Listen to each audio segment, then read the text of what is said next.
दो भाई आपस में झगड़ पड़े। साथ ही उनके पापा खड़े सब देख रहे थे और जोर जोर से हंसते चले जा रहे थे। अब झगड़ा किस बात पर हो रहा था? 4 बेडरूम के मकान को लेकर प्रॉपर्टी का मसला था। बाप को हंसता देखकर दोनों भाइयों से रहा नहीं गया और बोले, पापा आपको क्या हुआ? हम लड़ रहे हैं और आप हंस रहे हो। बाप ने कहा, बेटे तुम इस चक्कर में पड़े हो, मैं कल तुम्हें अनमोल खजाना दिखाऊंगा, कल चलो छुट्टी लेकर मेरे साथ। दोनों भाइयों ने छुट्टी ली और सुबह सुबह तीनों निकल पड़े। एक बस में चढ़े तो 2 ही सीट खाली थी। अब जाने वाले 3 थे, 10 घंटे का रास्ता था। कभी एक भाई पापा के साथ बैठ जाता, दूसरा खड़ा हो जाता, तो कभी दूसरा बैठ जाता, पहला वाला खड़ा हो जाता, और इसी तरह सारे रास्ते एडजस्ट करते हुए चले गए।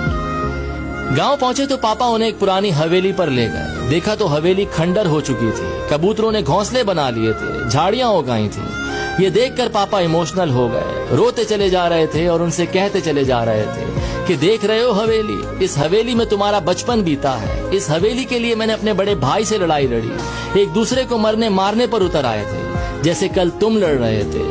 हवेली तो मुझे मिल गई थी, लेकिन भैया बाहर चले गए। मुझसे कहा तू ये मकान रख, रिश्ता खत्म। मैंने अपने बड़े भाई को खो दिया इस हवेली के चक्कर में, और आज ये हवेली खंडर बन चुकी है। तुम दोनों इसी तरह लड़ते रहे तो मकान तो खंडर हो जाएगा, लेकिन रिश्ते हमेशा के लिए खत्म हो जाएंगे। जिस बस की सीट पर बैठकर आए हो, क्या वो जिंदगी भर के लिए तुम्हारी हो सकती है? तो बेटों ने कहा, नहीं, क्या बात कर रहे हैं, बस में तो सवारी बदलती रहती है। तो बाप ने कहा, बस यही लाइफ है, सवारी बदलती रहेगी। जो चीज थोड़ी सी देर के लिए मिली है, उसके लिए झगड़ना बंद करो। खुश रहिए, मोहब्बत से रहिए, अपनी फैमिली का ख्याल रखिए। मटेरियलिस्टिक के पीछे नहीं, इमोशनल के लिए दौड़ना शुरू कीजिए। और ये स्टोरी अपने भैया के साथ जरूर शेयर कीजिए।